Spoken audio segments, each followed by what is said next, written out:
Let's take a look at several movies by Mr. Hayao Miyazaki. Perhaps one of the best places to start is his 1988 animated tale, My Neighbor Totoro. My Neighbor Totoro was one of the first of his movies to be released here in America, and that first English version, which I'm pretty sure most of you will remember, was done by Streamline Pictures. Carl Masak and his staff recorded the dub of Totoro primarily for flights on Japan Airlines. It was this version that Troma Pictures, of all movie studios, picked up for a brief theatrical release in 1993.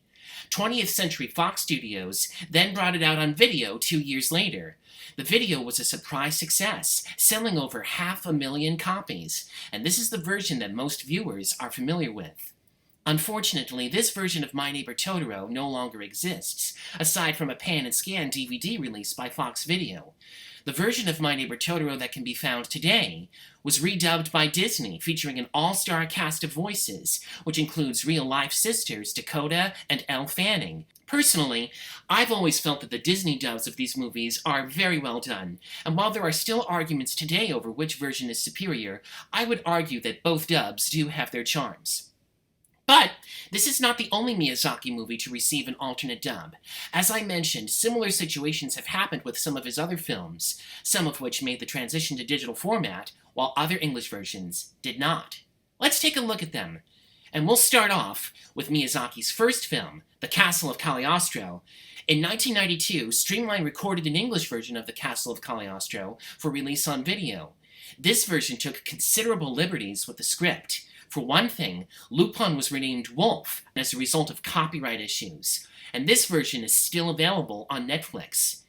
8 years later, Manga Entertainment commissioned a new dub to be recorded by Animaz Studios, which features the one and only David Hayter, from Metal Gear Solid fame, as the voice of Lupin. This version is much more truer to the Japanese script and restores Lupin's name. The Animaz version of The Castle of Cagliostro exists in 2 different cuts. When it was first released on DVD in 2000, the script inserted a smattering of profanity into many scenes, which was probably an attempt to sell this family-friendly film to the sort of crowd that Manga Entertainment was catering to, whose catalog included titles like Ninja Scroll, Ghost in the Shell, and Perfect Blue, all that kind of edgy stuff. But not everybody appreciated it. Unlike some of Miyazaki's later films, though, both the Streamline dub and the Animaz redub are available on Blu-ray so that viewers can decide which version plays best. There's also a family-friendly edition of the Animaz dub on the Blu-ray, which is the second cut I'm talking about. This version edits out all the profanity, providing an arguably more family-friendly fit to this light-hearted tale. Oddly, a third, or should I say fourth, in this case, dub of The Castle of Cagliostro exists, and it takes the form of a Laserdisc video game called Cliffhanger, which is a sort of Dragon's Lair-style interactive game which features clips from this movie, as well as The Mystery of Mamo. Next up, we're going to talk about Miyazaki's second feature, Nausicaa of the Valley of the Wind, which was first released in Japan in 1984. The story behind the English release of this film is a tale that many hardcore fans of Miyazaki remember, and not particularly fondly. A year after its release in Japan, Nausicaa was brought to America with disastrous results. The film was given a new name, Warriors of the Wind. Recognize this poster? Its characters were even given new names. Nausicaa, the heroine, was renamed Princess Zandra. Mito was renamed Axel, Kushana was renamed as Queen Selena, and Asbel was rechristened as Prince Milo. No, seriously, he was. And to add insult to injury, the film was cut down from its 117-minute running time to 93.5 minutes. That's 23 minutes of footage omitted from the American release. 23 minutes! The reason? Because the staff behind this version, Manson International, wanted to make their version more marketable to children. And incidentally, the voice actors, many of who you see right here, are names that you probably may recognize from cartoons that you may have used to watch a long time ago. They were not told anything about the storyline prior to recording for the film. All of these changes were done without Miyazaki's approval, and as you can guess, he was quite upset about this re-edit. In fact, he and his partner, the late Isao Takahata, declared that all future adaptations of his work must be approved by him and Studio Ghibli. Any liberties that are taken with his scripts have to go through them, and them alone. Otherwise, it doesn't get released. Case in point, many years later, when his film Princess Mononoke was being dubbed, Miramax suggested editing the film, and Miyazaki's response was this. He sent a sword with the message, "No cuts," which is why that film was given a proper dub, and he has also suggested that many viewers should disregard Warriors of the Wind, and rightly so. Fortunately, the American version of Nausicaa, which exists today, produced by Disney, restores the film to its proper length and, of course, features a list of familiar names to its cast. A similar controversy exists with some other Miyazaki classics. Case in point, Castle in the Sky, his 1986 adventure fantasy, known in Japan, incidentally, as Laputa, the Castle in the Sky, but whose title had to be altered for reasons that I won't get into. Anyway, in the late 1980s, an unknown company called Magnum Studios was commissioned by Ghibli's Japanese distributor Tokuma Shoten to produce an English version for screening on Japan Airlines. Studio Ghibli is the name of Miyazaki's studio, incidentally. Anyway, this version also saw a brief theatrical release in America and was distributed by Streamline Pictures. And it's never been released in any physical format here in America. It was, however, released on DVD in Japan in 2002. And surprisingly, it was also shown in the United Kingdom under the name Laputa, the Floating Island. Carl Macek was rather dissatisfied with this version. He didn't feel that Castle in the Sky received the sort of proper dub treatment that it deserves, and so that's why he made his version of My Neighbor Totoro, to prove that he could do a better job.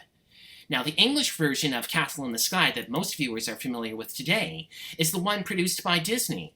But here's where it gets rather tricky. There's three different cuts of Disney's dub. You see, when the film was released on DVD in 2003, there were some instances where some characters get to have additional lines, kind of like what happened with Kiki's Delivery Service. And most of these were just comic throwaway lines from the Dola Pirates, but some other characters like Dola and the villainous Colonel Muska get to have a couple of other juicy ones. Now, the reason why a lot of these extra lines were done was because, according to English scriptwriter John Semper Jr., who also worked on the dub for Kiki's Delivery Service, incidentally, he's a really nice guy, and I was very lucky to meet him at New York Comic Con a few years back. The reason why this happened was because, at the time, Disney was concerned over whether audiences, particularly children, would be able to handle Miyazaki's style of storytelling, as the director likes to use silence as a method for telling his stories. However, it should be noted that any changes to any of these dubs had to be approved by Studio Ghibli before they could be implemented in the first place. And there are occasional moments where sometimes the extra dialogue can be of a benefit. In a move that struck many people as controversial, Joe Hisaishi's musical score was re-recorded by the Seattle Music Orchestra and expanded from its original length. Now, the person responsible for the new score, interestingly enough, was Joe Hisaishi himself. And Miyazaki personally approved the new score. And even Mr. Hisaishi, who was not all that thrilled with his original score, apparently, is said that he prefers this new score over the original too. Unfortunately, there were purists who thought just the opposite. Noticeably, too, the lead characters, Patsu and Shita, are made to sound like teenagers in the Disney dub as opposed to their younger-sounding counterparts in both the Magnum and Japanese version, which some viewers had trouble with.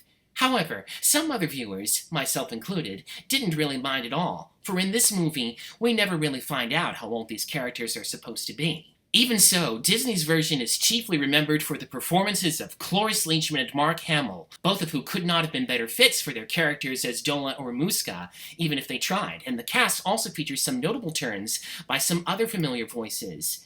7 years later, perhaps on account of purist protests, Disney reissued their dub of Castle in the Sky with two noticeable alterations. For one thing, the extra lines were all dialed out, and the music was reverted to the shorter, mostly synthesized score as we hear in the Japanese version. However, this proved to be a disappointment to fans who had bonded with the 2003 dub. They loved that rescore and the extra lines, and were saddened that they were taken out. I kid you not. Today I still see some people saying, "What happened to that beautiful music and all those extra lines? They really added a lot to the film." Fortunately, the G-Kids Blu-ray release, which you'll find today, offers two cuts of the Disney dub, one with the original Japanese score and one with the re-recorded score.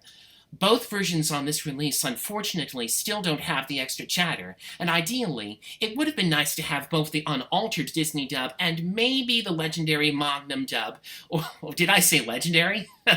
Or should I say vintage, for completists. But as it is, this situation is the best for both worlds. Which brings us to Kiki's Delivery Service. Like My Neighbor Totoro, this film was among the first of Miyazaki's work to be released on video in America. And many fans, myself included, have grown up with this version, which is notable for being the last voice acting role of Phil Hartman, who portrays Kiki's black cat, Gigi, with a sarcastic edge, and gets to have a lot of lines, mostly ad-libbed. Phil Hartman's more comic turn as Gigi weren't the only changes that Disney's dub of Kiki's Delivery Service made from its original Japanese release. There were also some alterations to the music.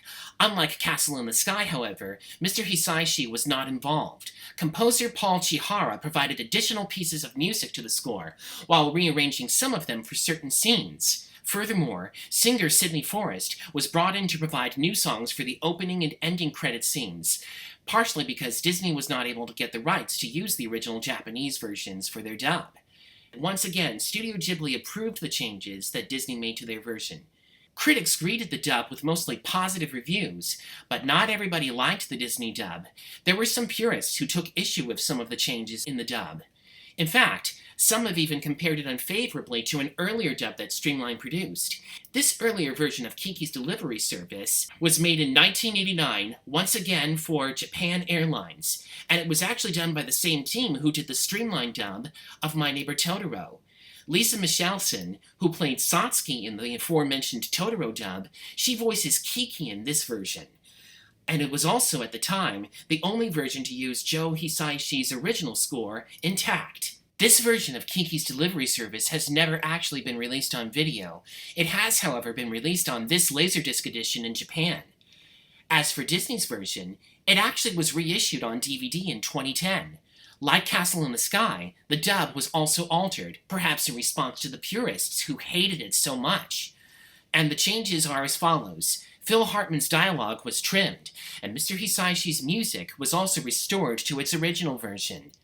There have been purists who considered this an improvement, but, like Castle in the Sky, there were fans who had grown up with the previous version with Hartman's lines in the American songs, and they were very furious with this new version.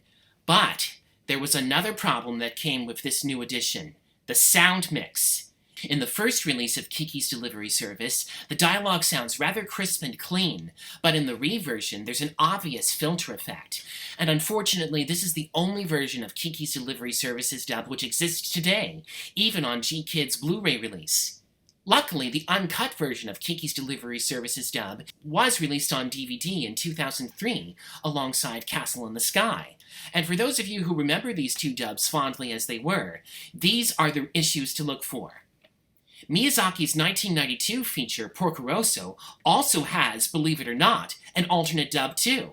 Once again, this version was produced for screening on Japan Airlines. Unfortunately, nobody knows for sure who produced this older dub. Some fans do speculate that it was done somewhere in Japan. Anyway, this version was released on Japanese Region 2 DVD. The version currently available for English-speaking audiences, produced once again by the folks at Disney, features Michael Keaton in the title role, Cary Elwes as his rival Curtis, and Susan Egan. At the time of their release, there were many hardcore fans and purists who took the Disney versions to task for whatever reason, and some people still do. However, no matter what these people have said, these new dubs have still succeeded in introducing newcomers to the output of a highly respected Japanese animator, and Miyazaki himself, as mentioned, isn't offended with them in the least. He has practically said that all animation is dubbed, and his films are meant to be seen, not read. And his reaction to these Disney versions is just the opposite of his infamous first edit of Nausicaa. As unfortunate as that version was, it thankfully led to much better results with subsequent translations.